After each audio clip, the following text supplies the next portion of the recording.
자, 갈라디아서 2장 1절에서 10절의 말씀 가지고 그리스도 예수 안에서 가진 자유라는 제목으로 함께 말씀의 은혜를 나누고자 합니다. 자, 여러분 1절에 보시면 이제 14년이 지난 후에 바울이 다시 예루살렘에 올라갔다라고 말합니다. 그러면 여러분 다시 예루살렘에 올라간 거니까 그 전에도 올라간 적이 있는 거죠. 그래서 언제 올라갔을까요, 여러분? 1장 18절에 보면 그가 회심하고 난 이후에 몇 년 만에 3년 만에 예루살렘에 갔다 온 것을 볼 수 있습니다. 그리고 나서 이제 오늘 2장에 보면 두 번째로 예루살렘을 방문하게 되는 것이죠. 그런데 이번에 이제 예루살렘을 방문할 때 이 바울은 분명한 목적을 가지고 갑니다. 그러니까 전에는 자신이 회심을 하고 나서 사도들을 좀 한번 볼 목적으로 갔다고 한다면 이번에는 좀 더 정확한 분명한 목적을 가지고 가는 것이죠. 그래서 여러분 누구를 데리고 갔다고 합니까? 두 사람이죠. 누구죠? 바나바와 디도를 데리고 갔다라고 합니다. 여러분 이 바나바는 그 당시에 여러분 원래 바울보다도 더 유명했던 사람입니다.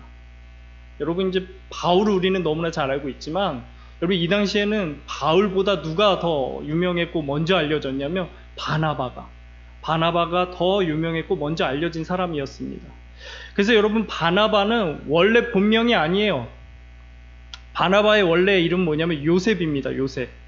그리고 이 사람은 구브로 출신이고 레위 지파인 사람인 거예요. 레위 지파. 그래서 유대인인데 이 예루살렘에서 태어난 것이 아니라 이방 땅에서 태어난 사람인 것이죠. 그랬던 이 바나바가 예수님을 나중에 믿게 됩니다. 뜨겁게 믿은 거예요. 그래서 여러분 초대교회 때 보면 이 사람들이 예수님을 뜨겁게 믿으니까 어떻게 됩니까? 같이 모여 공동체 생활하기 시작합니다. 그래서 날마다 떡을 떼며 모이기에 힘썼다라고 얘기하는 거죠. 그래서 공동체가 형성이 되고 많은 사람들이 모여 살기 시작하는 거예요. 그래서 이제 이방 땅에 있던 사람들도 다 예루살렘 근처에 모여서 공동체 생활을 하기 시작하는데 여러분 그럼 생각해 보세요. 이렇게 많은 사람들이 모여 살다 보면 뭐가 필요하겠습니까? 생활에 필요한 여러 가지 물자들이 필요하겠죠. 머물 텐트, 천막이라든지 음식이라든지 자기의 생활용품이나 여러 가지가 필요하게 되는 것이. 그럴 때 어떻게 하냐면 이 요셉, 바나바가 자신의 밭을 팔아서 그 값을 내놓아서 사람들을 돕습니다. 그래서 이 바나바는 이러한 모습을 통해서 별명이 붙은 거예요. 원래 요셉이라는 이름이었는데 뭐요? 바나바다. 그래서 이 이름을 뭐라고 합니까? 성경에 보면 위로의 사람이라고 합니다. 위로의 사람. 그래서 이 바나바를 통해서 많은 사람들이 도움을 얻었던 것이죠. 우리 교회에 바나바 같은 사람이 누가 있을까 했을 때 제가 볼 때 우리 박 집사님인 것 같아요. 박 집사님. 네, 박 집사님이 정말 많은 사람들을 돌보고 이렇게 챙겨주고 이렇게 하시는 게 정말 많더라고요. 그래서 정말 티도 안 내시고 그러니까 우리가 제일 중요한 게 뭡니까? 행하고 나서 어떻게 해야 돼요? 왼손이 행한 거 오른손이 모르고 이렇게 지나가야 되는데 대부분 어때요? 티를 내려고 하잖아요. 근데 진짜 박사님 티를 안 내시더라고요. 행하고 나서도 지금 말씀하신 것처럼 아니에요 이렇게 넘어가시더라고요. 그래서 여러분 우리가 뭐 세상적인 별명은 참 많잖아요. 근데 여러분 우리가 주 안에서 이런 별명은 가져야 하는 겁니다. 그래서 정말 우리에게 도움이 필요하고 연약한 사람들을 돕고 그 사람들에게 우리가 정말 유익된 사람으로 세워질 필요가 있는 것이죠. 그래서 정말 우리 모두가 여러분 바라기는 바나바와 같은 위로의 사람이 되기를 소망합니다. 여러분 이런 이 바나바였던 것이에요. 그리고 또 누구를 데려가죠 여러분? 디도를 데려가요. 디도. 여러분 이 디도는 바나바와 달리 헬라인, 쉽게 말해 이방인입니다. 여러분 그런데 여러분 디도 누군지 좀 잘 연상이 안 돼서 잘 모르시겠죠? 별로 익숙하지 않으실 거예요. 근데 여러분 디도는 생각보다 유명한 사람입니다. 생각보다 유명한 사람이에요. 그러니까 생각보다 이유가 있겠죠. 여러분이 성경을 한번 보세요. 신약 성경 쫙 보시면 이렇게 써 있습니다. 디모데 전서, 디모데 후서 있죠. 그 다음에 책이 뭐예요? 디도서예요. 이 디도서. 이 디도서가 뭘까요, 여러분? 이 책이 바로 바울이 디도에게 보낸 편지입니다. 그러니까 디도는 여러분 그렇게 이렇게 스쳐 지나가는 사람이 아니에요. 성경에 한 권에 이렇게 이름이 차지할 정도로 여러분 유명한 사람인 거예요. 그럼 한번 보시죠, 여러분. 우리가 그래도 섭섭하잖아요. 이렇게 항상 보면 디도, 뭐 디딤돌도 아니고 그냥 지나쳐 가는데 우리 그렇게 섭섭하게 하지 말고 디도 한번 보시죠. 디도가 어떤 사람이었는지 여러분 보세요. 1장 4절 한번 보시죠. 신약성경 346면입니다.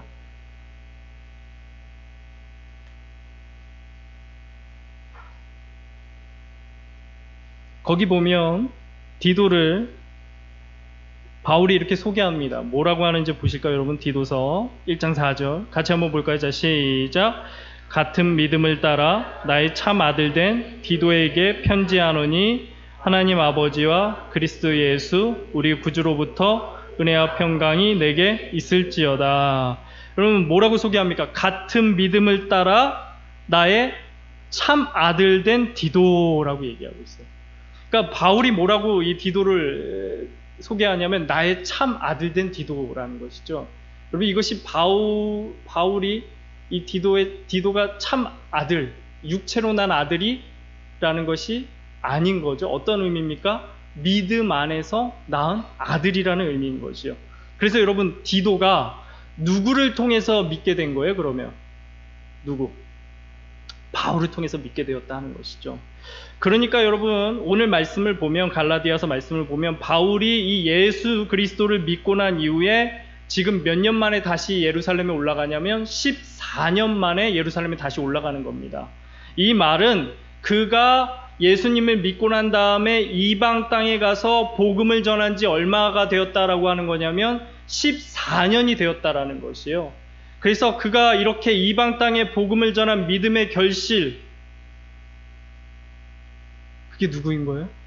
디도가 된 거죠. 디도. 그래서 그 믿음의 결실인 디도와 함께 지금 어디요? 예루살렘을 향해 가는 거지. 그러므로 여러분 바울은 지금 예루살렘에 올라갈 때 좌우에 누구요? 바나바와 디도를 함께 데리고 가는 겁니다. 그래서 좌편에는 누구보다 많은 사람들이 잘 알고 신뢰하는 바나바, 그렇죠? 그리고 우편에는 또 누굽니까? 자신이 전한 복음의 결실인 디도를 데리고 이렇게 올라가는 것이죠. 그럼 여러분 왜 이렇게 올라갔을까? 여러분 2절 말씀 한번 보실까요? 2절 갈라디아서 2장 2절 말씀입니다. 같이 보면 자 시작. 계시를 따라 올라가 내가 이방 가운데서 전파하는 복음을 그들에게 제시하되 유력한 자들에게 사사로이 한 것은 내가 다름질하는 것이나 다름질한 것이 헛되지 않게 하려 함이라. 그가 무엇을 따라 올라갔다고 하죠? 계시. 여러분 여기서 이제 계시가 갑자기 이제 하나님이 바울에게 나타나서 야 이제 예루살렘에 올라가라 이렇게 막 그랬다라는 것이 아니라 사람의 지시로 올라간 게 아니다라는 걸 말하는 겁니다. 사람의 지시가 아니라 그가 필연적으로 올라가야 될 하나님이 뜻이 있었다라는 것이에요. 그래서 올라갔다라는 거예요. 그러니까 누가 올라와라라고 시켜서가 아니라 하나님이 내게 이것을 분명하게 올라가야 할 뜻, 그 이유를 주셨기 때문에 내가 올라갔다라는 표현을 계시를 따라라고 얘기하고 있는 것이죠. 그래서 그가 계시를 따라 올라가서 무엇을 했다라고 하죠? 내가 이방 가운데서 전파하는 복음을 뭐래요? 그들에게 제시했다라고 얘기해요. 제시하되. 여기서 그들은 누구냐면 예루살렘에 있는 많은 지도자들을 가리키는 겁니다. 이 지도자들에게 이 바울이 이방에서 전한 복음이 어떠했는지에 대해서 제시, 다른 말로 하면 보고한 거예요. 이러했습니다 라고 보고해주고 있는 것이죠.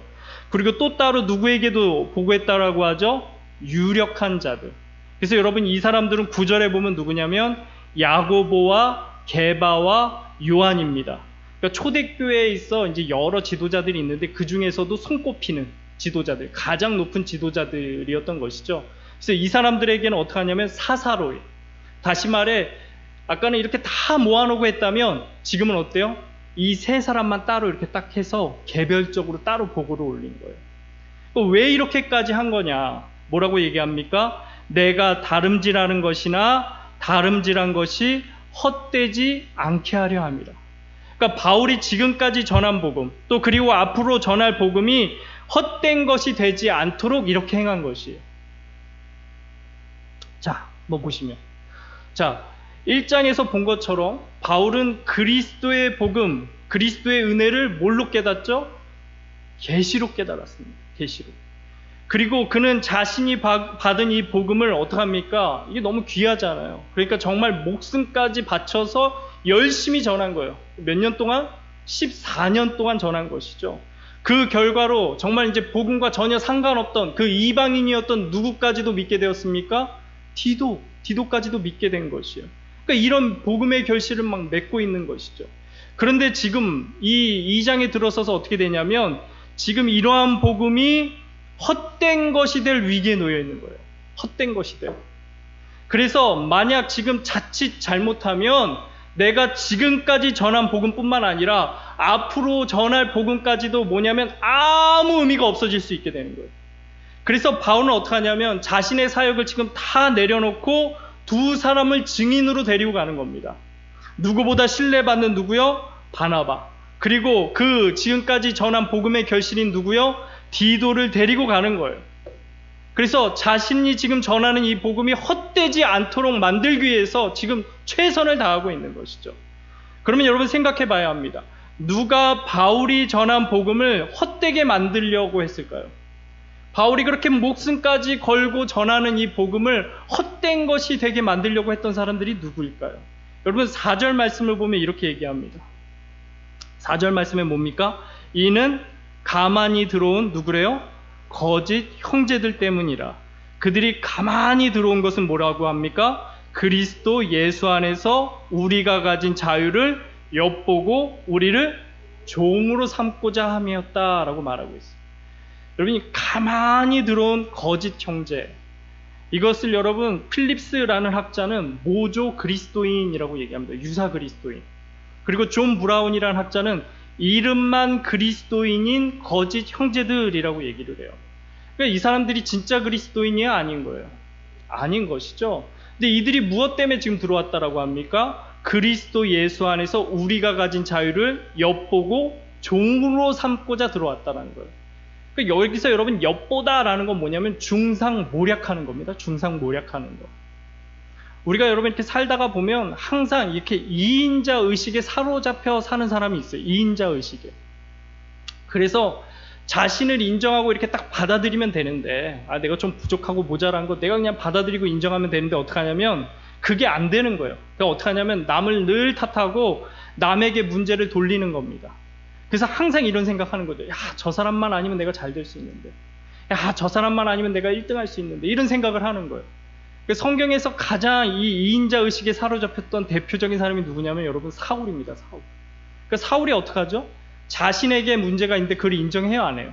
안 하죠. 누구에게 탓하는 거예요, 자꾸? 다윗에게 탓하잖아요. 다윗. 그러니까 이런 사람들의 이 오로지 목표가 뭐냐면 1등을 까내리는 게 목적인 거예요. 목표인 거예요. 1등을 까내리는 거예요. 그래서 실력으로는 안 되니까 어떻게 하냐면 어떻게 해서든지 1등을 하지 못하도록 막 온갖 안 좋은 소문을 내고 함정을 파놓고 걸려 넘어지게 만드는 거예요. 그러니까 지금 이 거짓 형제들이 이런 일을 하려고 하는 겁니다.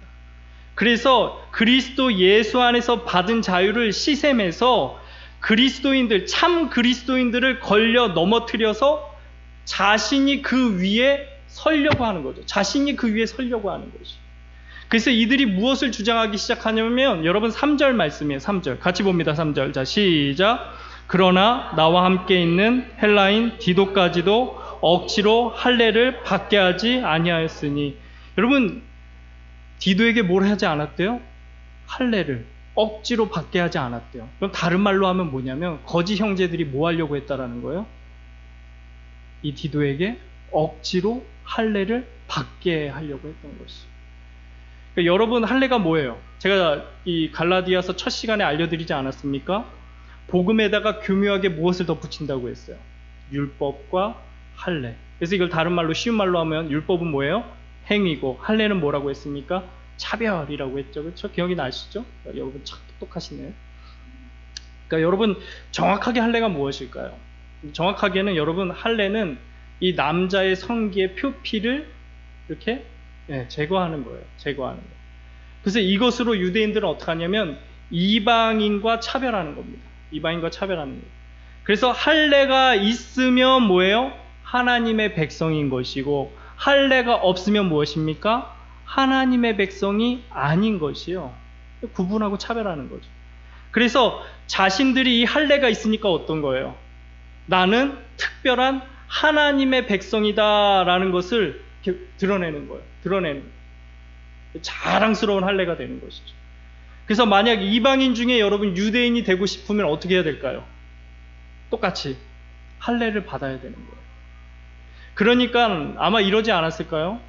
할례를 통해서 유대인들은 어떻게 합니까? 이방인과 구분하는 거예요. 그래서 할례 받았는지 안 받았는지를 통해서 하나님의 백성인지 아닌지를 또 구분하고, 또 여러분 거기서 끝나는 게 아니라 언제 할례를 받았는지를 통해서 또 구분하는 겁니다. 그래서 바울은 자신이 언제 할례를 받았다고 하죠? 난지 8일 만에. 다른 말로 하면 뭡니까? 태어나자마자 받았다는 거예요. 그러니까 자신은 뭐예요? 태어날 때부터 유대인, 하나님의 백성이었다라는 것이죠.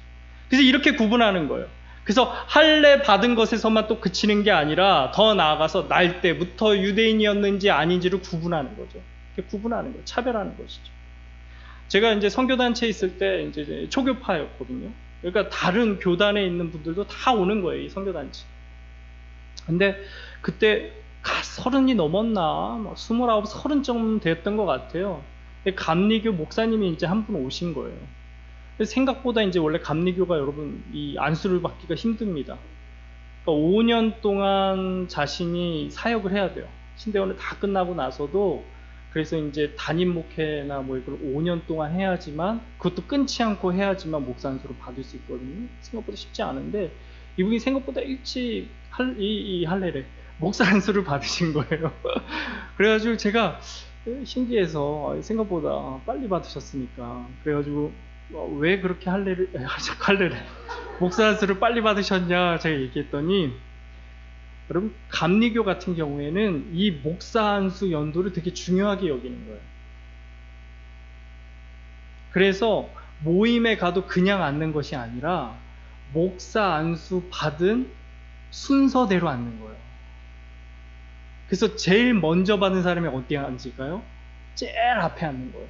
그리고 그 순서대로 쫙 앉는 거예요. 그러니까 이 순서는 곧 뭐가 되냐면 힘이 되는 거예요. 빨리 받을수록 힘이 생기는 거죠. 어깨가 다 올라오고 힘이 생기는 거죠. 그러니까 자기가 막 자랑하듯이 얘기하는 거예요. 내가 나이는 어리지만 이 목사 안수는 빨리 받아서 생각보다 수사장 앞에 있다고 이렇게 자랑하시는 거예요.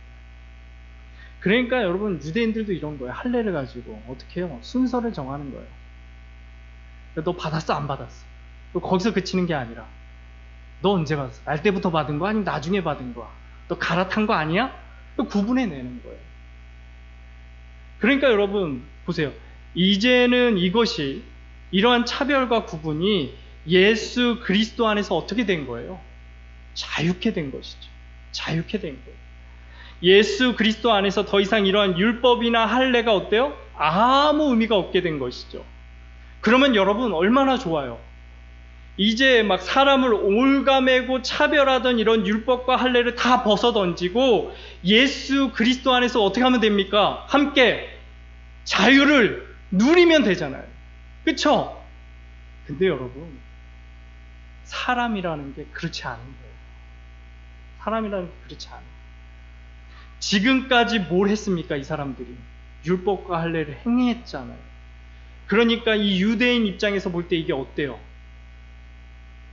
아까운 거예요. 이거 다 벗어던지고 예수 그리스도 안에 들어가서 함께 자유하는 게 아까운 거예요. 그러니까 어떻게 합니까? 예수 그리스도 안에 들어가긴 들어가는데 슬그머니 뭐예요? 뭘 가지고 갑니까? 할례를 가지고 들어가요. 그래서 예수 그리스도만으로 되는 게 아니라 무엇도 행해야 된다고 주장하는 거예요? 할례도 행해야 된다고 주장하는 거예요. 그래야 자신이 지금까지 행해왔던 것들이 어때요? 인정받을 수 있는 거죠. 예수 그리스도 안에 들어오기 전에 행하던 것들도 어때요? 그대로 가지고 와서 남들도 이걸로 평가하고 나도 인정받으려고 하는 거예요. 여러분 우리가 3번에 걸쳐서 갈라디아서 1장을 살펴보았습니다. 그렇죠? 여러분 보면서 그 중에 이제 복음과 은혜와 계시에 대해서 여러분 우리가 다 배웠던 거 기억이 나시죠? 근데 여러분 이 세 가지의 공통점이 있습니다. 뭔지 기억이 나셔요? 복음, 은혜, 계시 앞에 뭐가 들어가는 줄 아십니까? 그리스도의 복음, 그리스도의 은혜, 그리스도의 계시. 그러니까 여러분 복음과 은혜와 계시 이것에 그 어떤 인간적인 것이 여러분 단 1%도 들어가지 않는 거예요. 그러니까 복음과 은혜와 계시는 누구를 통해서만 가능한 거예요? 예수 그리스도를 통해서만 가능한 것이죠. 여러분 우리가 여러분 금 좋아하시죠? 요즘 막 금값이 엄청 오른다라고 합니다. 근데 여러분 금 얘기할 때 금에도 뭐가 있습니까? 등급이 있죠. 그래서 14K, 18K, 24K. 그래서 이게 이제 금이 얼마나 들어가 있는지 비율을 말하는 거잖아요. 그래서 뭐 14K가 한 58%, 뭐 이제 뭐 이렇게 되는 거잖아요. 그럼 여러분 보세요. 순금 24K라고 한다면 그럼 원래 금이 몇 프로여야 하는 거예요? 순금이잖아요. 순금. 그럼 몇 프로여야 돼요? 100%여야 하는 것이죠.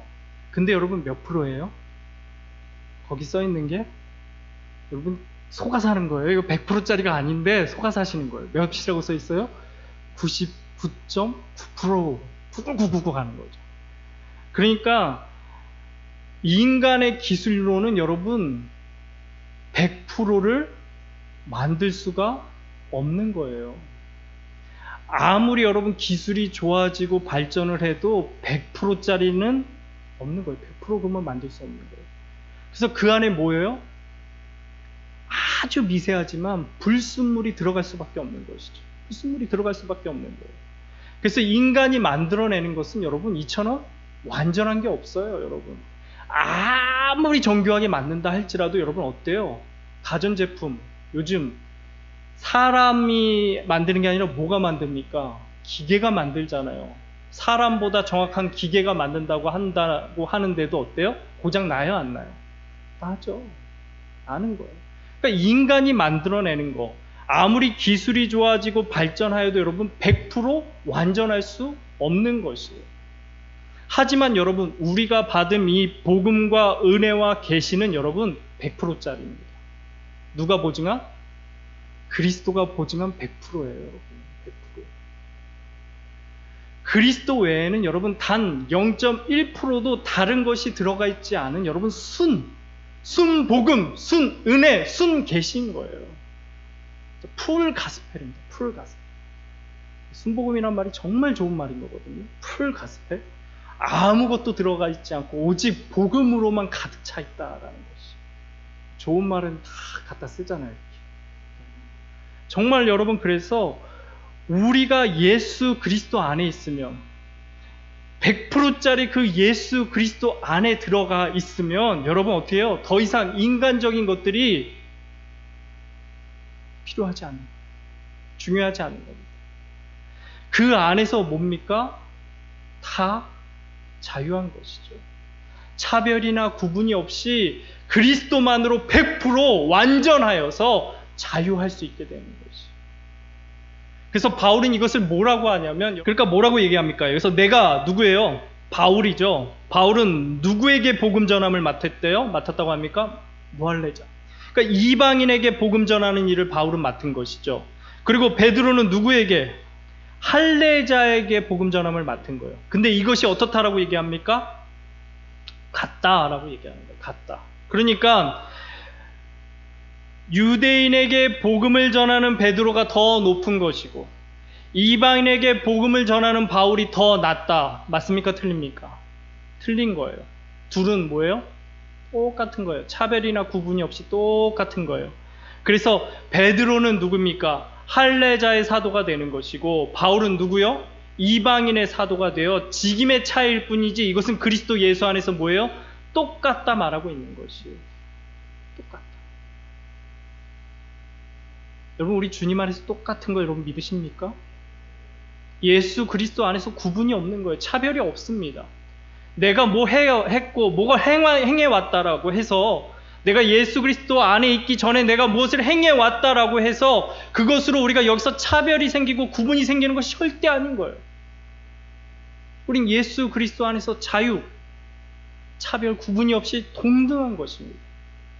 근데 여러분, 실제로 우리가 신앙생활 해보면 어때요? 여전히 예수 그리스도 안에서 여러분 인간적인 것들을 교묘하게 가져와서 막 드러내려는 사람들이 있어요.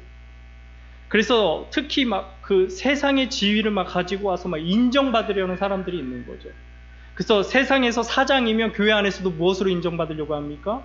사장으로 인정받으려고 하고, 세상에서 교수면 교회 안에서도 뭐요? 교수로 인정받으려고 하는 거예요.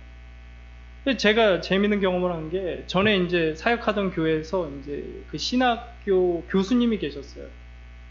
이제 성악가 여자 교수님이셨는데, 교회 안에서는 교수가 아니잖아요. 집사님이셨거든요. 그러니까 제가 가가지고 이제 집사님 그랬어요. 근데 아시지만 여러분, 음대 교수들은 아주 폄훼하는 건 아니지만 높습니다. 높습니다. 높아요. 진짜 높아요. 그래서 웬만하면 막 자기가 막 이렇게 했을 때 별로 이렇게 하찮은 일이면 움직이지도 않으려고 하거든요. 그러니까 제가 이제 부교육자고 하찮게 보인 거예요. 집사님 이랬더니 거들떠도 안 보는 거예요. 들은 척도 안 해요. 그런데 제가 이제 생각을 했죠. 아, 이분이 원하는 게 있구나. 그래서 얼른 바꿨어요. 뭐라고 했을까요? 교수님, 그랬더니 돌아보는 거예요. 네? 돌아보는 거예요. 그게 뭐예요, 여러분? 그리스도 예수 안에서 받은 직분보다 뭐예요? 세상의 직분이 더 좋다라고 여기는 거예요. 그러니까 그것이 주님 안에 있는 것보다 더 우월하고 높다라고 여기는 것이죠. 여러분, 절대로 그렇지 않아요. 절대로 그렇지 않습니다. 바울은 그래서 이렇게 단언하는 거예요. 여러분, 5절 말씀 한번 보실까요? 5절이 같이 봅니다. 5절. 자, 시작. 그들에게 우리가 한시도 복종하지 아니하였으니 이는 복음의 진리가 항상 너희 가운데 있게 하려 함이라. 한시도 복종하지 않았대요. 그러니까 다시 말해, 인간적인 것들은 잠깐도 용납하지 않았다라는 거예요. 왜요? 복음의 진리가 항상 너희 가운데 있게 하려 함이라. 그래서 칼빈은 이 복음의 진리를 뭐라고 얘기하냐면 복음의 순수함이라고 얘기합니다. 복음의 순수함. 그러니까 순전한 형태의 복음, 훼손되지 않은 복음, 있는 그대로의 복음을 지키기 위해서 그렇게 행했다라는 거예요. 여러분, 우리가 이렇게 막 행하는 거, 교회 안에서 이렇게 행하는 걸 보면 이걸 별것 아닌 것처럼 생각하는 사람들이 있어요. 아, 목사님 좀 더 뭐 융통성 있게 좀 이렇게 인정해주고 받아들이면 안 됩니까? 뭐 세상에서 하던 것들도 좀 이렇게 인정해주고 받아들이고 그러면 안 됩니까? 여러분, 절대로 그래서는 안 되는 거예요. 잠시도, 오늘 바울의 말씀과 같이 잠시도 그래서는 안 되는 겁니다. 만약 우리가 그리스도 안에서 이러한 인간적인 것들과 세상적인 것들을 인정하고 받아들이면 여러분, 이게 어떻게 되는 건지 아십니까? 복음을 망가뜨리는 거예요. 복음을 망가뜨리는 거예요. 그리고 복음보다 더 좋은 것, 더 높은 것이 있다고 여기는 거예요. 결국에는 그래서 어떻게 합니까? 복음을 헛된 것으로 여기는 거예요. 세상 가치보다 복음을 더 못하다라고 여긴다고요. 사랑하는 성도 여러분, 복음만이 가장 온전한 것임을 여러분 믿으셔야 합니다. 복음만으로 온전한 것이. 그러므로 이 복음 안에 있으면 여러분, 우리는 자유한 것이죠. 더 이상 우리를 얽어매게 하는 것이나 괴롭게 하는 것이 없이 자유한 것이. 여러분, 우리가 가끔 이런 질문을 하죠. 만약 무인도에 간다고 하면 여러분 무엇을 가지고 가겠습니까? 여러분 뭐 생각해 보시면 어때요? 가져갈 게 많죠. 물도 가져가야죠, 그렇죠? 마실 물도 필요하고 또 음식도 가져야 하고, 뭐 어떤 사람은 이제 고상하게 책도 좀 가서 이제 심심하니까 책도 좀 가져간다고 하고, 그렇죠? 그리고 요즘에 이제 뭐 가져갈까요? 요즘에 스마트폰, 태블릿 많잖아요. 그러니까 왜 이럴까요? 왜 이렇게 가져가야 합니까? 무인도에는 부족한 게 많잖아요. 그렇죠? 그냥 갈 수 없는 거예요. 챙겨가야 하는 것이죠. 그런데 여러분, 예수님이 우리를 부르실 때 여러분 무엇을 가지고 가야 할까요? 예수님이 우리를 내 안으로 오라, 그리스도 예수 안으로 들어오라 우리를 초청하실 때 여러분 무엇을 가지고 가겠습니까? 우리는 아무것도 가지고 갈 필요가 없는 거예요. 왜요? 예수 그리스도만으로 완전하기 때문입니다. 그냥 예수 그리스도 안에 들어가서 아무것도 없이 들어가서 우리 어떻게 합니까? 그 예수 그리스도의 완전한 가운데 자유를 누리면 되는 거지. 자유를 누리면 되는 거지. 그러므로 여러분 이렇게 말씀하는 거죠. 그런즉 누구든지 그리스도 안에 있으면 새로운 피조물이라.